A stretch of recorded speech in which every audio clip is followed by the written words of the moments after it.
That's right. We're right back here, Sharp Facets Gallery, and right now on the line we have Congressman Jeff Duncan from 3rd District right here. He's at home traveling around the district, and he's been having some fun too. So how you doing today, Congressman Jeff Duncan? Well, Ann, I'm doing great. It's great to be on the I Love Ann show this morning. I'm actually on I-85 headed to Oconee County for a ceremony at Borg Warner, which is a large employer up in Seneca. But it's great to be on the show with you today. Absolutely. So let's see. I understand you got to jump on turkey season. I did. I actually went down. Turkey season opens in the lower part of the state a little earlier than it does where we live in the 3rd District. But so I had the opportunity to go down on Tuesday evening and harvested a really nice bird for my first turkey of the year. Well, I think that is terrific, and I'm glad you've been having a good time out there. You know, one of the things that always interests me when I'm talking to all of our Congress and senators, et cetera, is as you've been traveling around the district, what's the one thing that you keep hearing?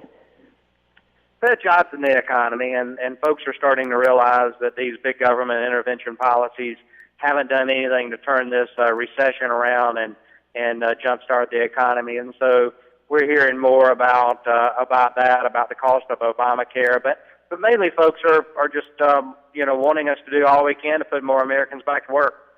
Sure, and of course we still don't really have any good answers about when this is going to happen, do we, Jeff?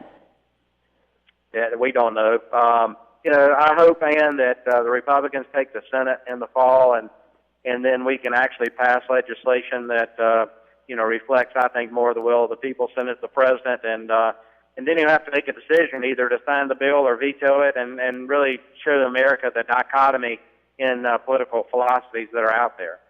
Sure.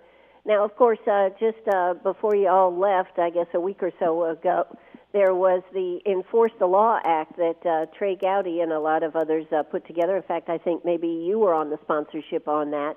And, of course, that passed in the House, but now that one has to go to the Senate, and I dare say it doesn't go any further. And I wonder what happened to the stop resolution that would have only had to go right there, and why didn't that one get brought up by Tom Rice?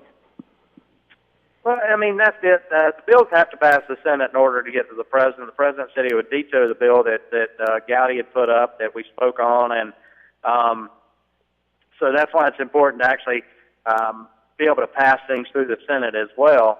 But why didn't why did they decide to put up Trey's bill on Enforce the Law Act rather than the stop resolution that would have been able to just be an act and did not have to go to the Senate? That's where I'm a little confused.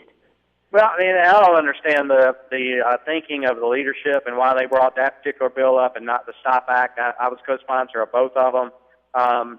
Bottom line is we need to use every tool in our toolbox. I don't think we are to push back against the executive branch and their overreach. We're a equal branch of government, and some political philosophers would say that legislative branch was designed to be the most influential and powerful branch. Our founding fathers spent more time deliberating, debating, and then enumerating the powers of the legislative branch. The executive branch was easy for them. They knew they didn't want a king. They knew they wanted to limit the powers of the executive branch. Setting up the courts were fairly easy because the judicial process is pretty set in stone. But the legislative branch was a new phenomenon. It was going to be different than Parliament. And so they had to enumerate those powers. And I think the Constitution was clear that the legislative branch really had the legislating authority. But what we see out of the White House, out of this administration, even the past administration as well, is the use of executive orders and the beginning of legislating from the executive branch, and that goes counter to what our founding fathers really envisioned for this government structure. Yeah, I just would be interested what is going on with leadership, though, since the Stop Act could have already put things in motion. It sounds to me like they put the Enforce Act up because they knew it wouldn't go anywhere, so therefore we're still, what shall I use the word, stuck? Well, I agree with you. The Stop Act would just have to pass the House and not go to the Senate, and so I thought that was the better vehicle And that's a conversation that I'll have with Eric Cantor, the majority leader who sets the House schedule, to see if we can't also, now that we've passed the Gowdy bill, can we also not bring the STOP Act up and then vote on it and get it passed as well? Right, because it just doesn't make sense to me. But anyways, I know that one of the things that you've been working on is the Expand Act. What's happening with that?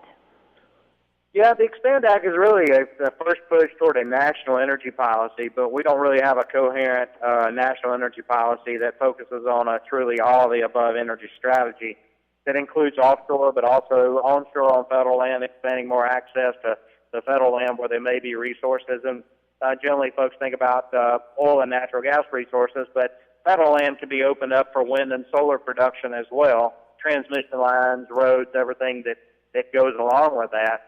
That federal land and the West is owned by the federal government. If you look at the maps of the West, those states are overly controlled and owned by federal property, but that property is currently off the table. So opening that up, doing away with the subsidies and incentives for ethanol, which is bad for the small engines. No one's proven to me that ethanol is actually beneficial to fuel mileage. And I think, personally, we're burning our food. Why are we burning our food when we need to feed Americans? And we could also export that food to help feed the impoverished people around the world instead of turning it into an ethanol product. So to end that, expand and expedite the nuclear power permitting process so we can build more nuclear reactors in this country, a proven energy source which actually has a lower carbon footprint. And then there's a byproduct of nuclear, I get that, but why not allow reprocessing of that so that it can be utilized over and over and over and get more use out of those same fuel pellets? There's a lot of things we can do for energy policy, and that's really what the Expand Act does, to let us access the energy resources and truly start becoming more American energy independent. Well, I think it not only goes to independence, Jeff, but I also think it goes to the possibility of being able to export, particularly with what has happened in Crimea with all those gas lines, et cetera, running underneath their country. Now Putin is in charge of those. Wouldn't it make such a difference if the tables were turned and we were able to export to Europe and our allies? Well, and that's why the Ukrainian situation is so alarming, in that Europe is so reliant on Russia for its energy sources, and that would be mainly natural gas. And a lot of those natural gas pipelines come through the Ukraine and head to Europe, and Europe is very concerned that Russia will have more of an ability to stop some of that. And this has been a concern even before the Ukraine. I talked with some members of the European Parliament back in July of last year, and they raised this concern with me then. And what they would love to see with the American energy boom in the gas arena, the natural gas arena, they would love to see the U.S. export more of the natural gas to Europe. And we'd have to do that through liquefying that natural gas in LNG export terminals so that we can send in volume. Liquid volume is greater for natural gas, and so send that to Europe and lessen their dependence on a very volatile, in their opinion, source of energy, and that's with Russia, especially in light of current events, what we see going on in Crimea and in Ukraine. Exactly. And, not only that, I mean, when was it? A week ago Wednesday or something, it's been 2,000 days since the first permits were filed for the XL pipeline. And I have a question. I really would like to know, why does Canada still wait for us to make the decision when China is sitting right there and saying, hey, we'll work with you? Well, Canada is our largest and best trading partner. There's a lot of, history there. And Canada would rather send that oil to the United States. But sure, they're going to send it to China. If we don't approve the XL pipeline, Keystone XL pipeline, they're going to export that oil. That oil will be refined into products, and China will be the controlling entity if Canada decides to send that oil west to the West Coast and export it to China. I know, and I just can't understand, since everything has basically come back that there is no problem with the pipeline. Is there no way to push the president to do something about it, to sign it, to put it, and start moving on it?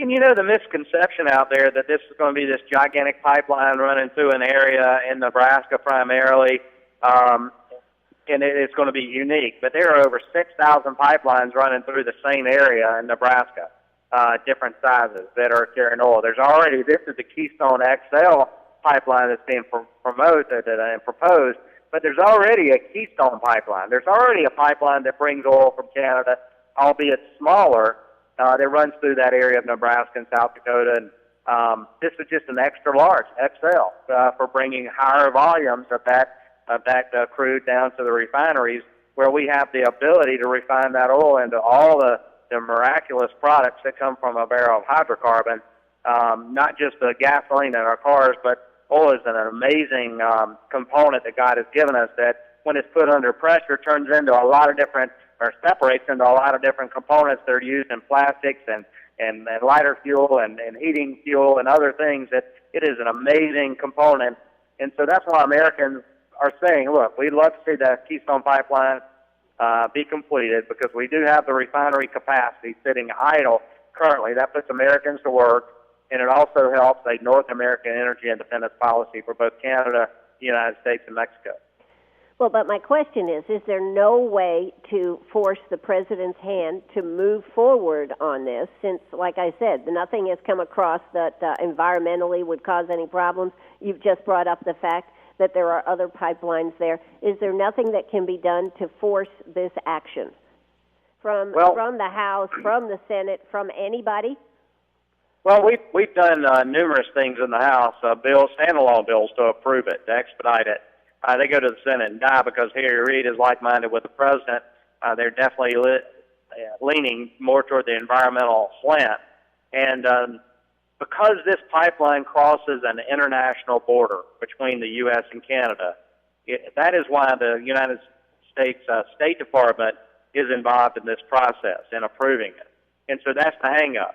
It's not, we could build the pipeline here in the U.S., and there are facets of the pipeline being built today to go from Cushing, Oklahoma to some of the areas. But to bring that oil across that international border, the State Department has to sign off on it. Well, what's ironic is the State Department have jumped through all these hoops and gone back and done study after study, and they've said, we can't find any reason not to do this. It's only the president and his administration's policies to move the country away from hydrocarbons. That's the only reason they haven't approved the pipeline. It is political, and it's environmentally, global warming driven, and that's why the administration has not approved it to this day. So we have an election coming up, Jeff. Does that mean that it's going to go through another election cycle coming up in November? We got another election cycle to wait? Yeah, I'm on the 2-year cycle as a representative. I think the Founding Fathers put the House of Representatives on a 2-year cycle so that we would more closely reflect the will of the people, so they could turn that chamber of Congress over more often to reflect the mood and will of the people in the United States. So I'm on that 2-year cycle. I filed for re-election this week.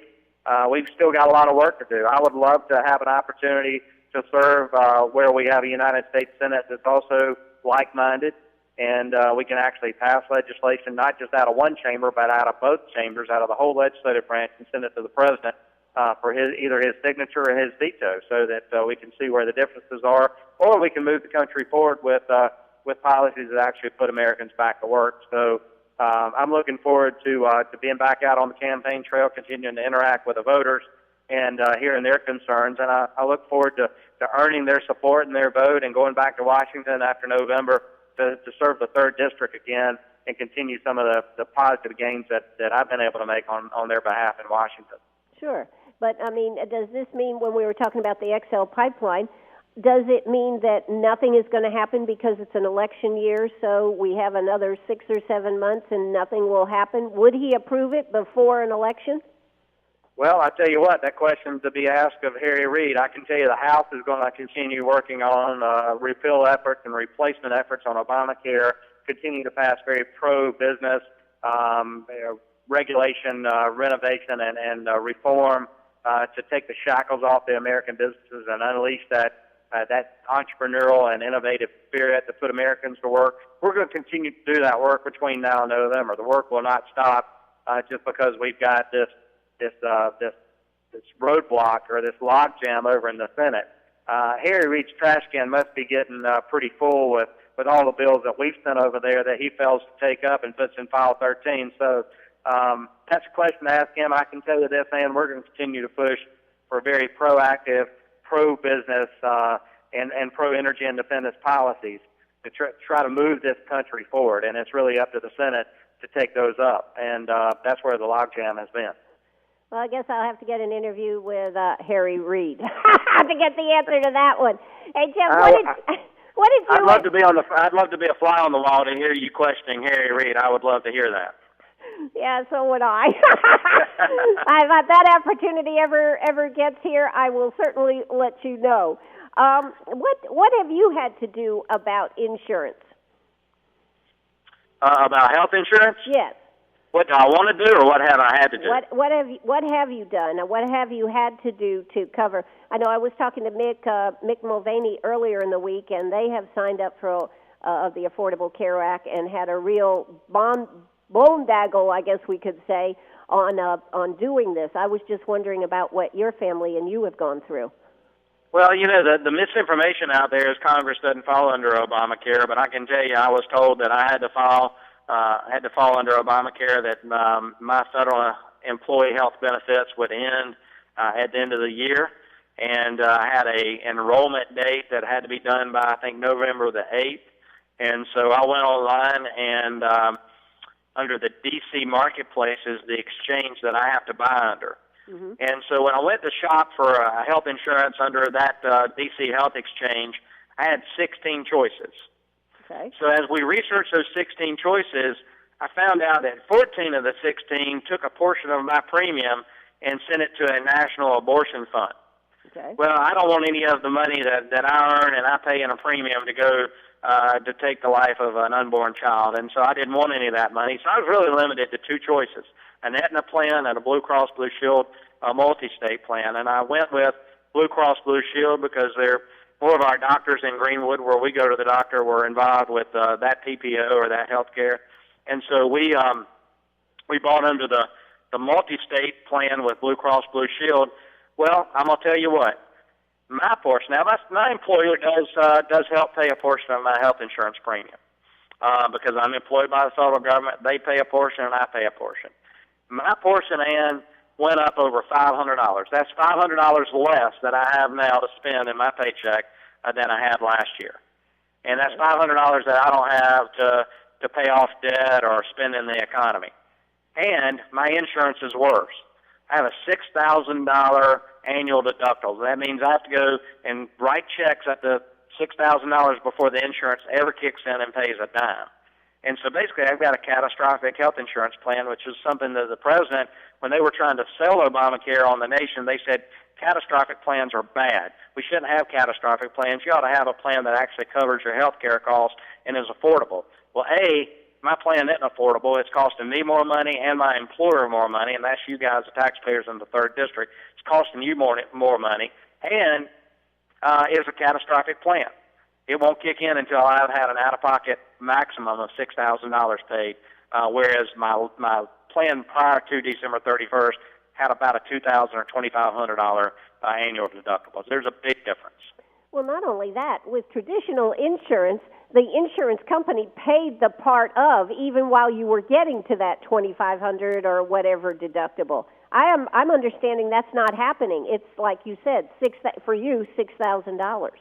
That's right. It's zero from the insurance company until I meet that $6,000 deductible. So I've got to write the check for the whole bill at the doctor's office, and my insurance won't kick in until I've hit that $6,000 out-of-pocket max. I happen to know of somebody who went to the hospital, went to the emergency room, had signed up for the Affordable Care Act, and the insurance company, the hospital would not do anything. They needed an MRI until they wrote the checks or put it on a credit card, whatever they did. They had to pay for it first. Talk about misinformation. Yeah, it's bad for America, and I think Americans are starting to realize, the bill of goods they were sold. It goes back to Nancy Pelosi saying we need to pass this bill so we can read it and find out what's in it. Well, Americans are starting to find out what's in it. I'm afraid that if it's too late for the time being, we need to change the presidency, we need to change the Senate, and we need to change this bill. We need to put more free market principles in place and unleash the bright minds that we have in this country that can actually find solutions to help keep healthcare costs and health insurance costs down. We've got the best healthcare in the world. It's not a healthcare issue. It may be an access issue, having more Americans have access, but it's definitely a health insurance issue. We need to keep health insurance costs down. I think there's ways to do that are not a government takeover of the whole health insurance market, as we saw with Obamacare. I think one of the things the Republicans need to do then is get the word out as not to just being against the Affordable Care Act, but to have a plan that is put forth, because that, I think, is part of the problem. You know, we've got a plan. There are two bills. Dr. Rose from Tennessee and Dr. Price from Georgia have put out two different more free market-based plans and bills that are out there to begin a new shift from this Obamacare policy. But they get lost in the clutter of the national news media. They aren't talked about by 80% of the news media, which is more left-leaning.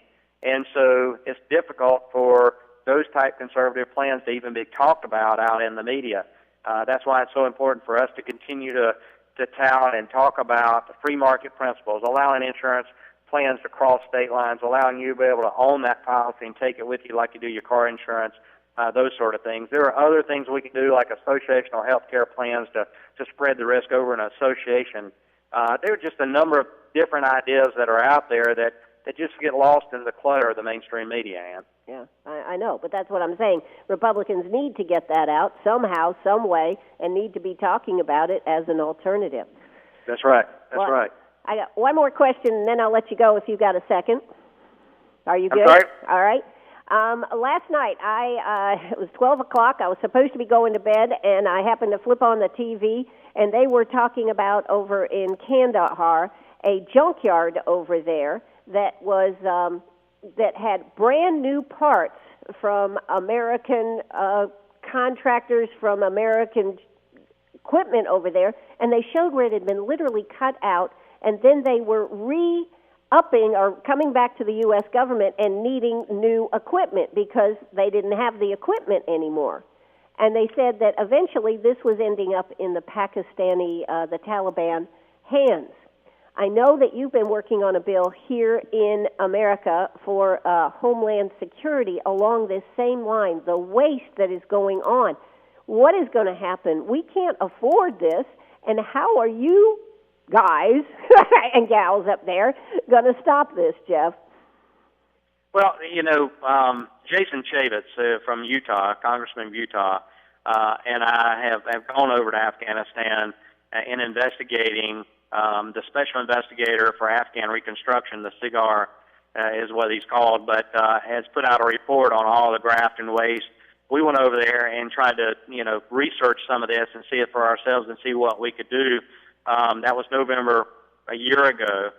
But you're exactly right. There, the money we spent on the hospital in Kabul, money we spent for airplanes that are sitting in the weeds on the tarmac, never to be used, the money we spent for school reconstruction or just for fuel that hadn't been used and has been stolen or misappropriated is alarming.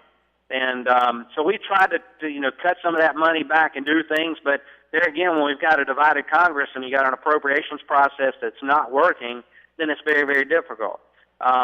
We've got to continue our oversight. We've got to continue the process of acquisition management reform, which we're doing in the Department of Homeland Security.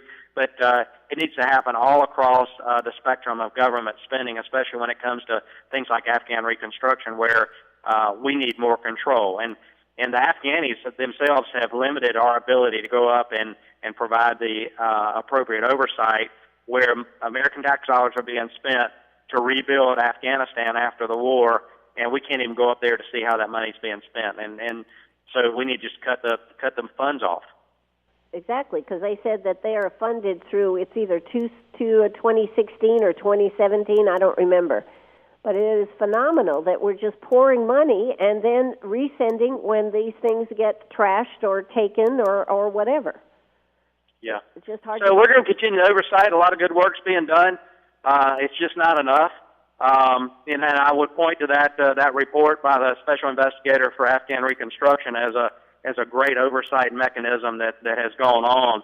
but then Congress has to take action, and that's where we come up short just because we've got a divided Congress of non-like-minded people. Except you do have the majority in Congress. Don't you all have a like mind on what we're sending and what we're spending? We have a majority in the House. We Right. surely do, but we don't have a majority in Congress. And when it gets down to the appropriations process, people want to talk about compromise. Well, it's difficult to compromise with somebody that says it's my way or no way, and that's Harry Reid in the Senate. As we saw in the shutdown, we saw in the omnibus spending bill, they wouldn't take up the real compromise packages that the House had put forward over the last 3 years. Sure. And very last question, term limits. Mick Mulvaney has introduced the 12 and 12, 12 years in Congress, 12 years in the Senate. What is your thinking about that, Jeff? I think term limits would work. They need to apply to everybody. When you start self-limiting or self-term limiting yourself, then you end up losing good people and the bad people end up staying. Why should I term limit myself voluntarily when Nancy Pelosi and Harry Reid and those folks continue to govern? That's wrong. We need to make sure that it applies to everybody, or we need to make sure we elect the right-minded, like-minded people all across this nation and really start turning this thing around. And what's the possibility of this bill going anywhere, Jeff Duncan? I don't know. I've co-sponsored a lot of bills that don't seem to get anywhere, and that's a frustrating process, but we're going to keep pushing. I tell you, the folks on the right, the guys that were elected with me and then the 2012 class have continued to push, and I think we've been successful in a lot of ways, but there's still a lot of work left to be done. Absolutely. Well, Congressman Jeff Duncan, really nice to have you on the show again. Thanks for coming on here today. Well, it's great. I hope to be in the studio with you at Sharp Facets at some point in time, Ann, and look you in the eye and spend a little more time with you. But thanks for taking a little time this morning to talk with me, and I look forward to seeing you real soon. All right. Sounds good. Good luck. All right. Okay. God bless. Take care. Bye-bye. Bye-bye. Bye-bye.